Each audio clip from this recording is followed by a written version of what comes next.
Hello, hello everybody. Hope you're okay. Hope you're all safe and indeed sound on this Monday evening, Monday night's football. And yes, pleased to be doing another live stream. Feels like it's been a long time since I've done one, but it's really it's just been over a week now since the Villa game. Good evening, Brum Wolf.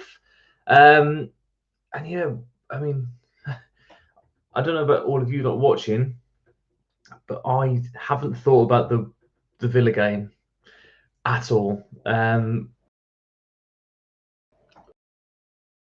It's been very, very boring to watch Wolves over the last couple of weeks or months, even, or if you've been following this channel for a long time, a year or so. It's been very, very disappointing. James Vlogs, how do you do?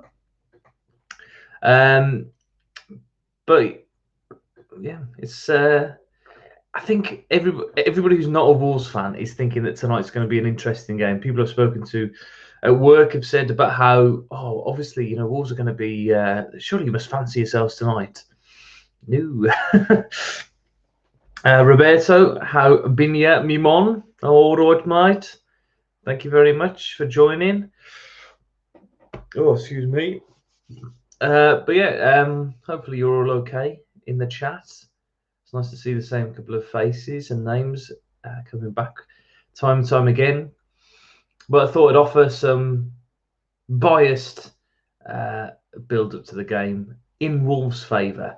I don't know how you feel, but the last couple of months, I've got a little bit sick and tired of watching Sky and BT and the way that they build up to games all the time. It always seems, I don't know whether other teams feel the same way, but it does feel as if they focus on the other team more than they focus on the Wolves. So I thought I'd start doing this, and I keep doing it, and I enjoy doing it, and it's nice to see people joining in. Hi, Steve. Stephen Blakeaway. Craig James, good evening. Prediction for tonight. It's not going to be pretty. It's not going to be. It's not going to be. I can't see Wolves getting anything from this game. I can't. We can't score. We can't score. We can't create enough chances. We can't control games. Which is, if you can't do that, you can forget it, can't you? You're not going to win football matches, unfortunately. And I think Liverpool are probably due a good win. They could easily go and win every game for the rest of the season, 10 games or so. And yeah, I don't know. I think it's a bit of a worry, I think, tonight. I don't know. Yeah, as so Brumwolf saying Jota will score. Henry as well saying the same as well. Shiv's giving us the team news. I have just got it up here. So Bolly is into the team. We've got Patricio, Sace, Cody, Bolly, Johnny, Samido, Martino and Neves, Neto, Willian, Adama. The bench then, Ruddy, Hoover, Silva, Gibbs, White, Vitinha, Dendonka, Kilman, Christian, Marquez. What a shock. What a nice little surprise. The first comment on Twitter, Marquez has been injured for months and immediately makes the bench ahead of Otasawi because he's Portuguese. You hate to see it. I don't know how true that is. We don't know what's going on behind closed doors there. But yeah, it's good to see Dendonka. But it's good to see Polly back in place of Dendonka. He's had some awful games in the last couple of weeks, and the old Leander. He's looked very, very shaky, very, very poor. So yeah, it's nice to see Bolly back. I had something in the back of my head today that I thought Jimenez might be on the bench or something, just because of how much he's training at the minute. He really, really, it looks like they are confident that he's going to play before the end of the season. It would seem. There's been a lot of footage of him training with the headbands on and joining in group sessions, which when they said that was the case, that he would be, ready to be picked for the team. So I don't know. Perhaps they're just not rushing him, and you can totally understand that. And maybe they've got a sort of date in mind where if he's still okay by that point, then they can start joining him in. He's not going to play under 23s football, is he? I bet they can't have behind closed doors friendlies to just make sure that he's okay. But I don't think it's going to be too long before Jimenez is back, and I think that's a very, very good thing. We've really missed him this season, although lots of comparisons have been made from this season to last season in terms of points. We're only a little bit behind where we were last season, but don't forget the run that we went on just after the restart. So, of course, a year ago we would have stopped by this point. And then we won the first 3 games when we started back in a row. We were the best team to come back after the restart, and everybody had dreams of finishing the top 4, and we should have finished in the top 4. I mean, thank goodness we didn't. In hindsight, can you imagine trying to play extra games this year with our threadbare squad as it is? Craig James, it's great to see Bolly back. Do you think 3 at the back tonight is we enough for us? I imagine if it is enough for us. So I think it was Tim Spears was asked the question on The Athletic the other day. I think it was, or maybe it was when he was on the Express and Star one, about next season and what formation should Wolves be playing. Excuse me. And his answer was that they should be able to be playing both 3 at the back and 4 in the back, and within the same game. And that's something that I've been talking about for the best part of a year now, in that, we should be making sure that if things are going against us in a game, we can switch to a 5 at the back. There should always be somebody in that team who can play in both midfield and defence. And I think that's why you look at the players that Nuno has signed in Dendoncker. Dendonker's probably the only one that he's actually signed, but Sace and Cody can also do it as well. And it should be that if we're on top in a game, we put one of those into midfield and we try and impose ourselves a bit higher up the pitch and try and put a bit more pressure on their midfield and their defence and try and make a few more chances happen. Then, if we're struggling, put them back. But I don't think we're not good enough to be able to manage that transition in the game at the minute between, being on top and being behind. We also don't play, like I've been saying for the last few months, we don't play the situation at all, which is sometimes a good thing to do. I think the start of the FA Cup semi-final, I think, is the best example. The first first 70 minutes of that FA Cup semi-final was perfect. We played we didn't play the situation, we played the game, and we did really, really well. Then we started to play the situation, and it all fell apart. Whereas sometimes we should play the situation. For example, the Besiktas game, the Chorley game, and we don't do it, and it's really, really frustrating. We just sort of play our way regardless, and it doesn't come across as a very positive trait of Nuno's, I don't think. But yeah, Shiv has brought up a very good point, one which has been in the news today about Jota. So Jota, of course, was sold in the summer for a reported 45 million or whatever that was, whatever the fee was. But it turns out that we only received about £5 million for that in the summer transfer window. We're about to receive 12 million this transfer window in the summer now from them. And yeah, as Shiv says, it's very annoying. And I think it's just the nature of transfer businesses now. I think probably most deals that are done that are worth that amount of money, I think they probably have sort of these payment plans in them. And I wouldn't be surprised if it's the same kind of thing with Semedo and Silva for us. I imagine it would be very, very naive of Jeff Shee to allow that kind of thing to happen to Wolves and then not benefit from it the other way. It does also perhaps pose a couple of questions, as is that 12 million now that can go back into the squad, or is it 12 million that's paying off Semedo or Silva?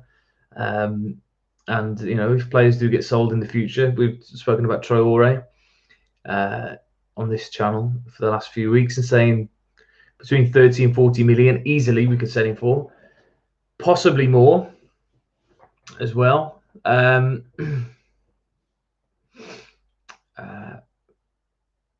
Then how much of that would we actually get to put back into the squad? Roberto said that the Jota fee was common knowledge at the time. If not, Liverpool was going to pay around 30 up front and nothing else. Oh, okay. So, okay. I wasn't following the transfer window too closely in the summer. I think it was the most entertaining one. Was it for Wolves as well? Yeah, hopefully we don't sell more top players. Yeah, Craig. But as we've been talking about the last few weeks, it is the kind of thing that we're going to have to do to improve the squad. There might have to be one or two key players move on, but I think that's another story for another time. 20% of Gonçalves move if he leaves Sporting. Yeah, I think that's another one that again you can look at and think, oh well, if only. And well, the rumor is that he's coming to the Premier League, Pedro Gonçalves, which is annoying, obviously, because he we let him go for what, 5 million or something like that. Dear. So Roberto making a point there on the formation that we spoke about earlier on, where we said about how being able to deal with playing 4 and 5 at the back at the same time, or within the same game, not at the same time, obviously. So City do it, Leicester do it as well. 4 at the back. Half our squad is Portuguese. They play it fine in Portugal. It's not easy, however, an intelligent player can adapt those, surely. Yeah, well, I think this is again another sort of point that's been raised over the last couple of weeks: is are our players actually intelligent enough to be able to play the football that Nuno's asking them to play? Who's the problem? Is it Nuno or is it the players? They're setting up in this one particular way. I mean, we can expect it tonight. It's going to happen tonight. We're going to play. We're going to sit off for the best part of an hour. I think it's going to be a carbon copy of the City game tonight. I think it's going to be. I don't think we're going to be bold enough to go and throw caution to the wind and try and make some chances. I just don't think we're not good enough to be able to compete like we were a year or two ago. The Liverpool game a year ago, when we had we came very, very close, I think, to winning, or at least getting a point from that game. That Jimenez equaliser. He came up on Twitter or Instagram or something earlier on, and I was thinking, God, those were the days when they. I mean, it was pretty boring back then as well. I wasn't sort of a big advocate of the way that we played at that point, but at least you could guarantee there'd be one, if not two moments in the game where you would have this thrilling counter-attack and something would happen at the end of it, either a shot or a goal. And at the moment, we just don't have that same, I don't know, pizzazz, if you like, about our play. We're really tedious to watch, and it just never looks like we're ever going to make anything happen, unfortunately, which is a shame. But yeah, if you are watching and you are enjoying, then please do drop a like on the live stream. Apparently, it makes it more. I don't know, more people see it, perhaps. But yeah, I appreciate everybody who's watching so far, and those of you who have got involved in the chat, I really do appreciate it. So please, if you have any questions about tonight's game or anything at all, then please do put it in the chat, and I will give you my opinion on it. I hope you're all okay as well. I know that I don't know if there's anybody, any teachers out there who've been back the last couple of weeks, but it's been very, very nice, I think, to be out the house and doing stuff and living my life as normal again. albeit with a few adaptations. I have repeated the sort of Nuno mantra of we have to adapt to life in the classroom now. That's very different to before. But I hope that those of you who are still working from home or furloughed or whatever it might be are okay, and you're looking forward to the end of this. Or if you've had your jab as well, your vaccine, I hope you're okay as well. I know a few people have had a bit of reaction to it, but yes, it does seem as if things are coming to an end now, and it's quite an incredible time that we've lived through. And it does feel as if the some games back in Molineux will be happening very, very soon. There's 77 club boys sort of touted the idea of a pre-season friendly against Crewe being the first game back in front of a 30,000 crowd. Should be very nice. I would enjoy that a lot. Jimenez back as well next season. Yeah, I think you can. Well, you only have to look at the table at the point of where Jimenez got injured and compare it to now. You only have to look at, Jimenez is still the second. You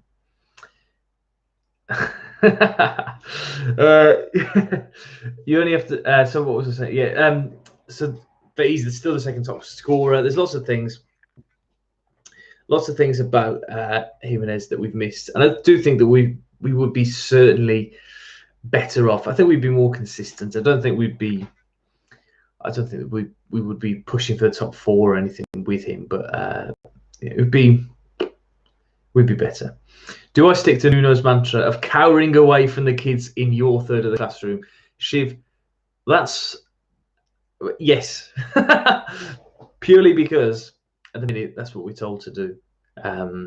So again, following instructions from managers, etc. 2 meter exclusion zone around my desk, and there we go. So yes, Shiv, you're absolutely right. Rumours that we will sign Jose on a cheaper deal. So I think. Let me throw the question over to you guys. What would be an acceptable fee for Willian Jose? Would you accept? I don't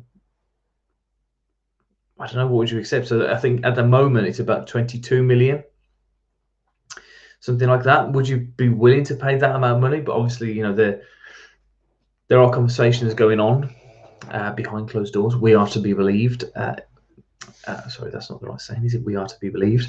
It is to be believed that there are negotiations. Shiv says £12 million for Willian Jose. Anybody else? Willian Jose, 12 million. Any more than 12 million? He's certainly changed the way that we've played in the short term. I don't see him as being a long-term fix. I don't see him as being an alternative to Jimenez when he's fit either. So what does he bring to the squad, really, would be my question. Excuse me. Connor says maybe £10 million max. So around about the same kind of fee, 10 to 12 million. I think that's probably what Wolves are trying to get. 12 million is fair, says Henry. Yeah, I think that's probably what Wolves are looking to get it down to. But the thing is as well, Sociedad won't be able to then demand 22 from somebody else, from another club, because he's been in the spotlight for the last 3 months since he's come to Wolves, and he hasn't done anything. So it's not as if another Premier League team are going to be licking their lips and thinking, oh yeah, 22 million for him is going to be a bargain. You can see him going to a team down the bottom end, like a Crystal Palace or something like that, who are just desperate for a target man, or a promoted team just looking for a target man to sort of take the pressure off and things like that. But I don't know. So Brumwolf, sorry for hitting the microphone there, everybody. But Brumwolf, this is exactly why I've started doing these live streams before the game, because first of all, only the true OGs of this channel come on and they watch and they comment, and that's brilliant. So thanks for those people. I'm really glad to see some new names as well. Hopefully you'll come back as well for the future. But this is exactly why Wolves are playing in 40 minutes. And I know that Sky Sports will be talking about Arsenal Spurs for the next 10 minutes at least. They'll go until half past talking about Arsenal Spurs. Then they'll talk about all the other games. Then they'll talk about Liverpool and how, aren't Liverpool amazing? They're just getting through this. And they'll mention Klopp and then for the last 5 minutes it'll be, yeah, of course, Adama Traore will have his he'll have his arms oiled up, and Neves will be scoring from outside the box and his free kicks, and that'll be it. The game will start then. So come here for your completely biased build up turn the telly off until about 5 to 10 to. This will keep going until 1:15, so I can go make myself a drink and whatever, and get and get ready for the game. But yeah, come here for the football build up. Wolves, and I'm not doing it for the views, because if I was doing it for the views, then I wouldn't do it at the same time as Sky Sports were doing it, would I? So yes, another good point here, and something which I've brought up with some children as well over the last couple of weeks who are Arsenal fans. They're adamant that it was still not a penalty, still going on about it, but yeah, it was. Oh, we've got a cat here. Thoughts on Wilder's sacking? I'm not sure of the exact situation there, because it was sort of rumbling on for a good few days, wasn't it, before it was actually announced yesterday. It was inevitable, I think. I don't know a lot about Sheffield United really at the minute. What do you want? What? Exactly, I thought so. What was I saying? It was coming for a while, and I think he didn't want a relegation on his CV, and I don't know. I think it's a shame. It's just, to see a manager who's taken them from League One to the Premier League and done really well, and then you have to feel for them. At the end of last season, the pandemic really killed their form and their way forward. They would have definitely finished much better had there been fans in the stadium, and had they were on such a, I don't know what the word is, but they were on a roll in terms of momentum. For about 18 months or so, they'd just been so good, and then ground to a halt, and they haven't managed to get it back. And I did actually predict somewhere, I think it's on a podcast that I did ages ago, predicted Sheffield United to really struggle this year and ultimately get relegated, but I didn't think that they would be this bad. But there's been a few things against them as well. But yeah, I think Wilder, perhaps Celtic might be. I think he's linked with that job, isn't he, already? I think he's going to be one of those managers that doesn't really work somewhere else. I think he's going to struggle to, because he loves Sheffield United, because he is Mr. Sheffield United. I think he's going to struggle to find his home somewhere else at the minute. So a couple of comments here. I had my first jab last week, still only got one head and no 5G. Excellent news at Brumwolf. Nice to hear that. I have got 5G on my phone. Roy Keane to Celtic as well. That's another one I've seen. Micah Richards going as his assistant, which should be quite entertaining, I think. We're really missing Jota and Doc this year. Now, I actually watched the Tottenham game yesterday with the sole purpose of watching Doherty. And it's the first time I'd really seen Doc since leaving Wolves. Although he did play in the Wolves game, obviously, didn't he, on Boxing Day, or the day after Boxing Day. But I tell you what, he was rubbish. He was rubbish. He was really, really poor. So I don't think we're missing Doc. He was, again, similar to what I was just saying about Wilder, in that he's, we are made for each other. Doherty and Wolves are made for each other. He found his position. Wolves, I think they made the right decision as well to send for 15 million. I mean, if he'd have played like this for Wolves this year, we would not have got him. I don't know, we wouldn't have got 10 million for him, would we? He's such a fat cat. You're so fat. Jota, I think we're missing somebody. We are missing Jota more than we're missing Doherty. Just as another different attacker. You think of all those breaks that we used to have. There was a couple of times where it was Traore and Jimenez, but a lot of the time it was like Neves over the top to Jota, and either he would score or he would make something happen. And he's just a different kind of attacker to the ones that we've got. But again, completely understand why we let him go. He wasn't doing it for Wolves last season, so I think it was the right decision ultimately. You know, it's very easy to say in hindsight because he's had a decent season for Liverpool, but I think it was the right time for both of them to go, and we just haven't replaced them well enough at the minute. I think we will. In the end. Good question here from Roberto. Thoughts on the 3 loans? Given we're languishing in mid-table, I think Nuno is not utilising. Sorry, I can't read. He's not utilising the 3 loan players so that we get all 3 on the cheap. Next season, we'll see an improvement once they're bought. It's a good conspiracy theory there, Roberto, and you might be right. I think there's more scope for chopping and changing and for experimenting now.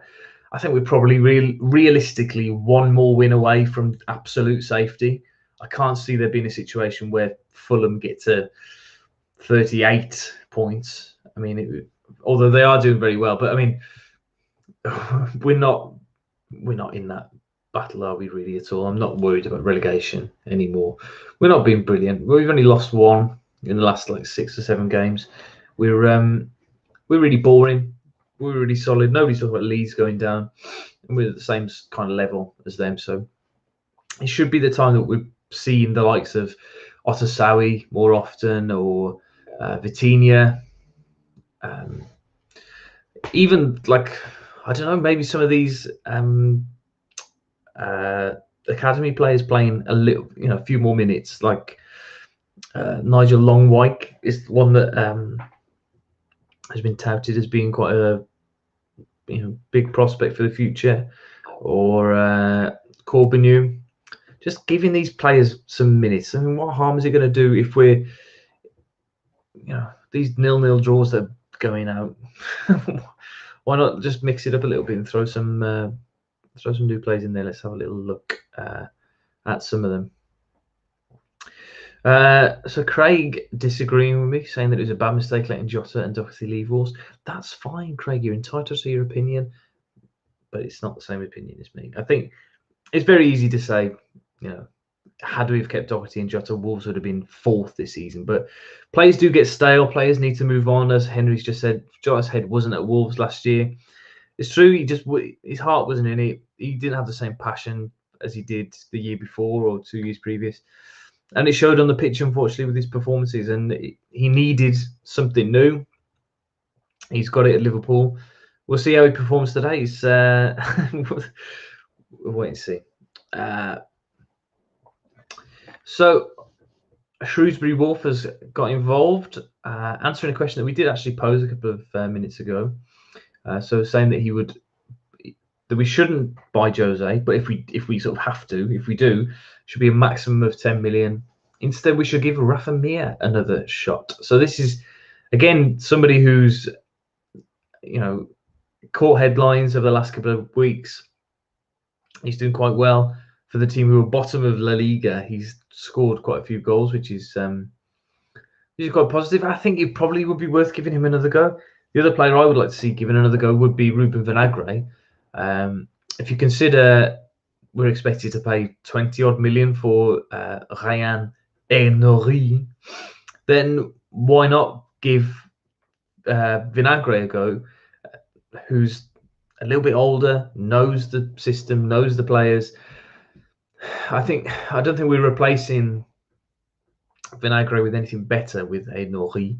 The only thing we are doing with him is that he's a little bit younger and that perhaps has got the chance to accelerate his progression a little bit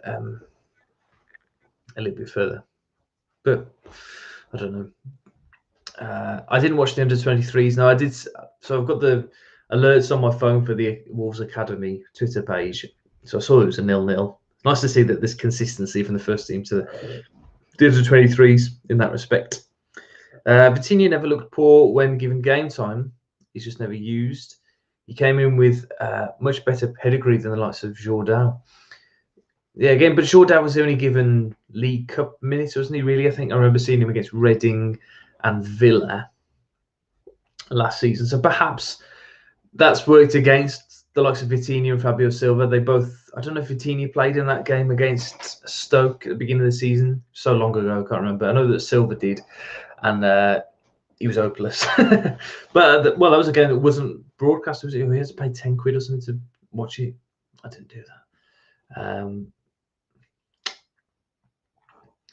So do you think we should be letting the players go to international duty? I understand why they'd want to go, but I genuinely think it would be a stupid decision to let them go. Shiv, it's a very, very interesting point. I think it's been raised with other clubs as well.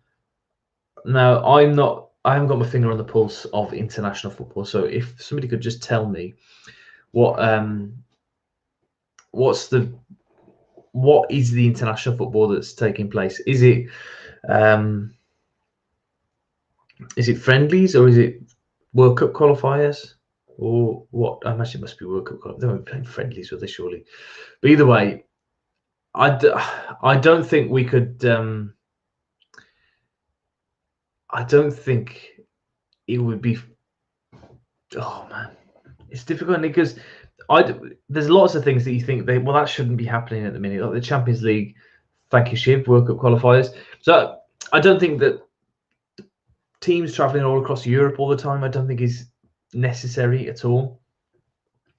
I think if they wanted the Champions League to go ahead, I think from this point in the competition, like it was stopped last year, I think perhaps they could have even extended that and had like they did in the summer kind of tournament in one city. They knew at sort of Christmas time that it was unsafe for people to be coming out of Britain or into Britain because of these new strains and whatever. So it should have been right. The Champions League stops, and we'll do a tournament when it's safe in April or May. I mean, all these sort of tournaments this year and last year, all these competitions, for me, are going to have a huge asterisk on them. The sort of all of it is just sort of tinged with, well, it wasn't really proper. I'm really glad, actually, in hindsight, the Wolves have not done very well this season, because it's not like we've missed out on anything. There's only one game where I've watched and I've thought, you know what, I really wish it had been there, and that was the Chelsea game. So Portugal are playing Azerbaijan, Serbia, and Luxembourg within 6 days. That is ridiculous. I didn't realise there was that many games going on. Are the squads bigger then? Are they taking much bigger squads with them to play those games?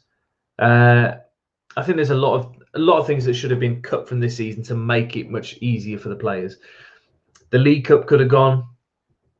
The FA Cup, I can understand that going ahead because of the revenue that it gets for the grassroots and for the really, really, really lower league teams. You think of Marine and what they did this year was amazing, and the fact that that's set them up to have. It could be very much there, like Burton Albion when they drew against Man United when they were a conference team, and it managed to get them up to the Championship eventually, just from good management of that money. I know that Marine donated a lot of it to charity, but it could well be that we eventually see Marine making their way up through the leagues because of that one game. But the point is that perhaps the Football League trophy or things like that should have gone, because there weren't crowds in. It wasn't bringing in revenue for those teams. Also, I totally didn't realise that the 2020 final of that hadn't been played until Saturday. So they played the 2020 final of the Papa John's Trophy, or the Football League Trophy, or for Wolves fans, what's it called? The LDV Vans, Sherpa Vans. Sorry, it was called the LDV Vans final as well. But that Football League Trophy was played on Saturday, and then the 2021 final between Sunderland and Tranmere was played the next day. So Salford City only held the trophy for one day. But again, why were those competitions? Why is that extra pressure being put onto these players who are, they wouldn't be playing 2 or 3 games a week if they could just focus on the leagues, just get the leagues done. That's all that's really important. Perhaps bump the prize money up for next year's League Cup or whatever. But yeah, yeah. But it's been a really weird season. Like I said, really glad that Wolves have had a poor season. Doesn't feel like we've missed out on anything at all. It hasn't even been like I've been looking forward to watching the games on the telly. I know that's probably the same for lots of you as well, and it's getting worse and worse and worse. This season cannot end soon enough. But to think that it's been a year since everything stopped, and that the table was frozen for 4 months or whatever it was. I mean, can you imagine now not playing for now until July? Dick Splash, hello. Come on, Tom, spin that magic. Owen Cowton, hello. Another OG of this channel. He's been around for the best part of 4 years now, since this channel started running. You should just scrap international football, in my opinion, especially friendlies. Imagine travelling during a pandemic to another country for a game that doesn't even matter, a waste of time. I know.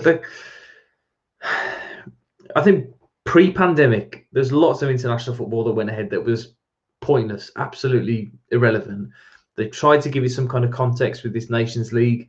I do get it. I think it's really good for the really lower league ranked teams. So like Gibraltar playing games against Luxembourg and Andorra, those kind of teams. So they can actually win games and they can move up rankings and stuff. That's brilliant. But then to the likes of England, Portugal, Germany, those kind of teams, I don't think it really matters. I mean, England reached the final, didn't they, 2 years ago? Would anybody have been bothered? Or was anybody bothered when they didn't win it? They went over to, was it in Portugal? The final, I think it was, wasn't it? Portugal won it, didn't they? But yeah, I don't think anybody was particularly bothered, were they, when they didn't win? What a crazy year, says Owen. Henry, sorry. Yeah, it's yeah. I mean, my hair's nearly getting back to the sort of state it was in when lockdown started a year ago. But yeah, it's a lot of change for me in my life. Lots of very, very positive changes. But yeah, who'd have thought? In fact, I thought, what's the date today? 15th. I recorded something. I recorded me talking and sort of explaining the situation of the country. And I never released it to anybody. My idea was having sort of like an audio diary throughout the pandemic, but then very, very quickly, like within that same week. So I recorded like a 15-minute clip of me talking and just explaining things and saying, I'll probably never put this out. I think I just want to keep it for myself. And then it got so dark so quickly within that week. So a year ago from now, because when football got cancelled, I think probably the same as most people here. I thought, a couple of weeks, a bit like foot and mouth back in the early 2000s. And but no, it's not quite the same. My cross-eyed teacher couldn't control her pupils. Shiv went to his last game against Brighton with the 77 Club boys. Wow. Very, very esteemed company there, Shiv. I've never actually seen. No, so I met Harry at a game, the Villa game in the League Cup last year. Not planned, but I met him outside the ground and we had a bit of a chat. And then the only time I've actually seen all of them in the flesh was in Turin after the game, and they can't remember seeing me. So that's nice. I saw Harry before the game as well, but yes, very nice times. It's strange to think that was only last season. It feels like it was about 10 years ago. Owen thinks that Fabio's going to come off the bench and score tonight. He's got a good feeling about this one. Anyway, I hope you're well, mate. Hope you're well too. Right, we'll wrap this up in the next 5 minutes or so. It's been another enjoyable pre-match monologue. Thank you everybody who's been watching and been getting involved with your questions and your comments. I do really enjoy hearing what you've got to say and what you think about the game. I've almost forgotten that there is a game actually going ahead tonight. It doesn't feel, I don't know about how all of you lot feel, but I mean, this season, there's 10 games left. Let's just get through it. Let's try and just end this season as positively as we can. You know, if we can, that's what we're on now. 35 points. If we can get to 50, I keep thinking if we just win half of the games that we've got left, but those halves keep decreasing. So if we win half the games we've got left, we get to 50 points, which would be, I think, would be something. It won't get us to anything. It would be good for Fabio Silva to get a goal. I hope that he does. He's been very interesting to watch him over the last couple of weeks since Willian's come in. I think he's looked so much more energetic, so much more positive, and I've enjoyed watching him play. I think he's. I think a goal is coming. He's had a few chances. I think maybe he will get a chance in the next couple of games. I mean, he's had a chance in the games he's played. He's come on and he's had a chance. The one that hit against the goalkeeper, was that against Newcastle? Couldn't really have done much more with that. I don't think you can blame him for that. It wasn't a bad miss or anything. It was just a good effort.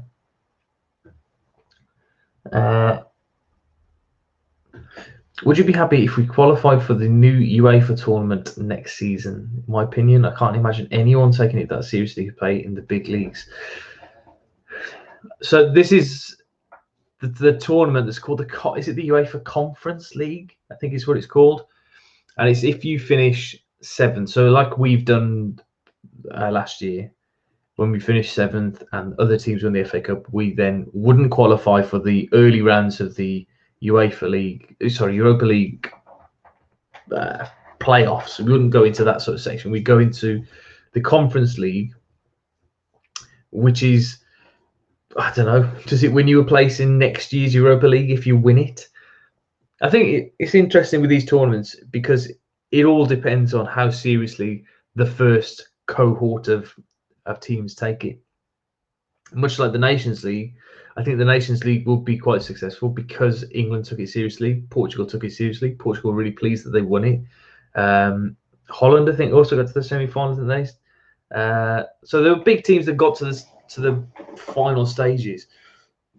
The same kind of thing would be the case with this Conference League. If I don't know, the team from England who finished in 7th place take it really seriously. If we say, who would it be? Let's say if the season finished today, it would be Spurs. So they probably wouldn't take it seriously, would they? Because they wouldn't see it as a route into next year's Europa League. They'd see it as a hindrance to their pushing for Champions League places or a title, perhaps. But let's say it was perhaps Villa, or who are in with half a shot. They're 4 points behind. They've still got a game in hand over Spurs. So if they were to finish 7th, then maybe they would. I don't know. This was a qualifiers for the conference, depending on team's coefficient. Hilarious. Right. I'm going to wrap it up there. Thank you, everybody, for watching tonight. Enjoy the game. And, yeah, I'll see you all afterwards. Bye, everybody. Bye, bye, bye, bye, bye, bye. Bye.